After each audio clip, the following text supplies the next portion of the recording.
Hello, good morning. आज की class DElEd second semester प्रारंभिक शिक्षा के नवीन प्रयास। इससे पहले मैंने संघ सूची, राज्य सूची और समवर्ती सूची में चर्चा की थी। सूचियाँ 3 प्रकार की होती हैं: संघ सूची, राज्य सूची और समवर्ती सूची। एक सूची मैंने इसमें पढ़ा दी है, संघ सूची। संघ सूची में कुछ उपबंध बताई थी। उपबंध 63, 64, 65 और 66, जिसके अंतर्गत संघ सूची काम करती है। उपबंध 63 में इस उपबंध ने राष्ट्रीय महत्व की शिक्षा संस्थाओं एवं अन्य विधि सम्मत तरीके से संसद द्वारा अनुमोदित राष्ट्रीय संस्थाओं के वर्चस्व की देखरेख एवं सुरक्षा का कार्य सुनिश्चित किया जाएगा। संविधान में इसे निम्नलिखित रूप से प्रकट किया गया: संविधान के लागू होने के समय बनारस हिंदू विश्वविद्यालय, अलीगढ़ मुस्लिम विश्वविद्यालय तथा दिल्ली विश्वविद्यालय के नाम से जाने वाले संस्थान तथा संसद के अधिनियम द्वारा घोषित राष्ट्रीय महत्व की संस्थाएं, ऐसा उपबंध 63 में कहा गया था। उपबंध 64 में कहा गया कि भारत सरकार द्वारा पूर्णतः या अंशतः पोषित वैज्ञानिक एवं प्राविधिक शिक्षा संस्थाएं और संसद द्वारा पोषित घोषित राष्ट्रीय महत्व की संस्थाएं।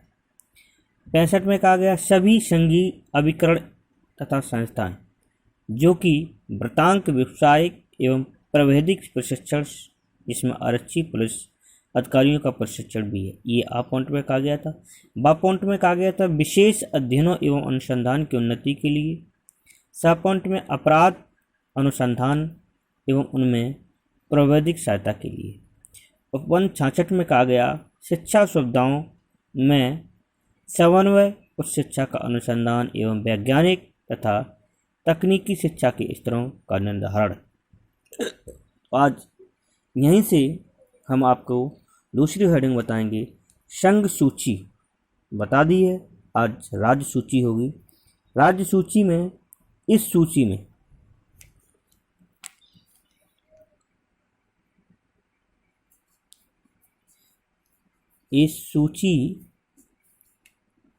में 66, समझना ध्यान से, 66 विषय होते हैं। इस सूची में कितने? 66, 67 विषय होते हैं, जिन पर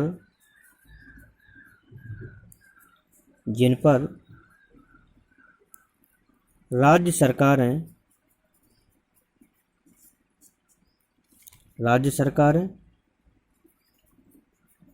कानून बनाने का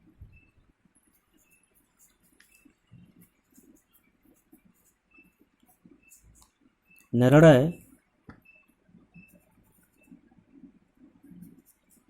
लेने को स्वतंत्र हैं। समझ ले, इस सूची में 66 विषय होते हैं जिन पर राज्य सरकारें कानून बनाने का निर्णय लेने को स्वतंत्र हैं। कौन? राज्य सरकार है। इस संदर्भ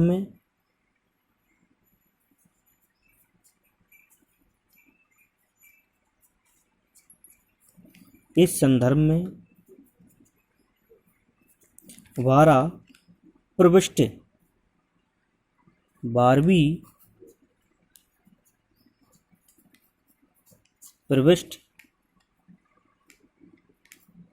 प्रविष्टि में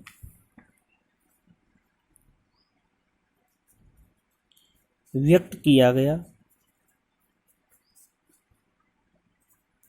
व्यक्त किया गया है कि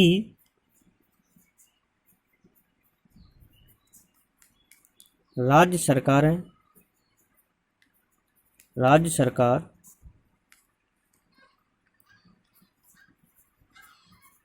शिक्षा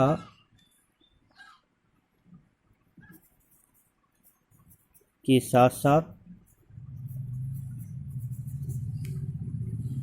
निम्नलिखित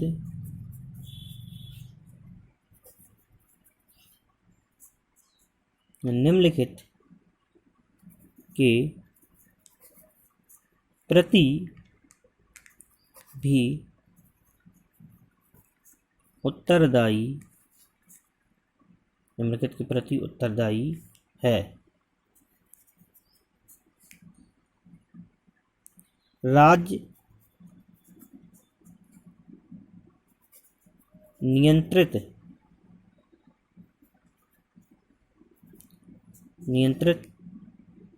या वित्त पोषित, नियंत्रित का मतलब है वे कॉलेज, वे संस्थाएं जो राज्य के द्वारा नियंत्रित है, राज्य उन पर अधिकार करती है। और वित्त पोषित वे संस्थाएं जो निजी संस्थाएं होती, राज्य से अनुमति तो मिलती है लेकिन वो निजी व्यक्तियों के द्वारा चलाई जाती हैं। तो वित्त पोषित पुस्तकालय,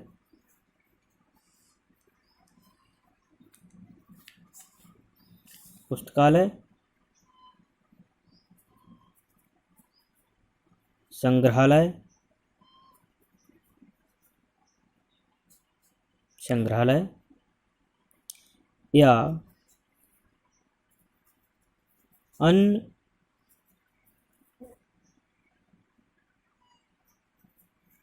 समतुल्य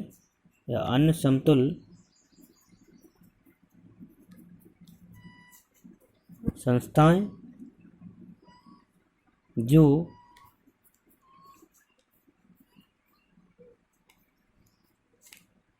जो संसद द्वारा विधि सम्मत या अधिनिस्थ हो तथा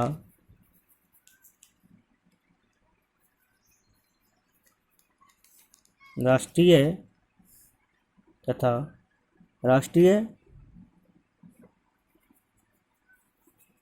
महत्व की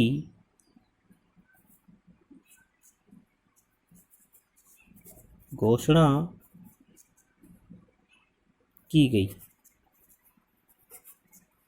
गई हो से भिन्न प्राचीन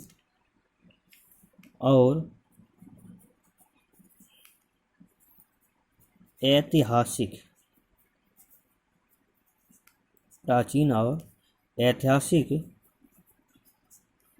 भवन एवं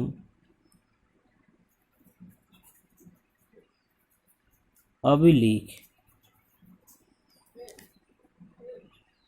कहने का मतलब है, फिर से समझ लें। राज्य सूची, इस सूची में 66 विषय होते हैं जिन पर राज्य सरकार कानून बनाने का निर्णय लेने को स्वतंत्र है। राज्य सरकार अपना निर्णय ले सकती हैं। इस संदर्भ में 22वीं प्रविष्टि व्यक्त किया गया है कि राज्य सरकार शिक्षा के साथ साथ निम्नलिखित के प्रति उत्तरदायी है। राज्य नियंत्रण, राज्य की देखरेख राज्य सरकारें करती हैं। वित्त पोषित जो निजी होते हैं। पुस्तकालय, संग्रहालय या अन्य समतुल्य संस्थाएं जो संसद द्वारा विधि सम्मत या अधिनिस्थ हों, राष्ट्रीय महत्व की घोषणा की गई हो से भिन्न प्राचीन और ऐतिहासिक भवन का अभिलेख ये राज्य सरकार के अंतर्गत होता है। राज्य सरकार इसको देखरेख करती है। तो आज हमने राज्य सूची के बारे में आपको अध्ययन करा दिया है। कल मैं आपको समवर्ती सूची के अंतर्गत बात बताएंगे।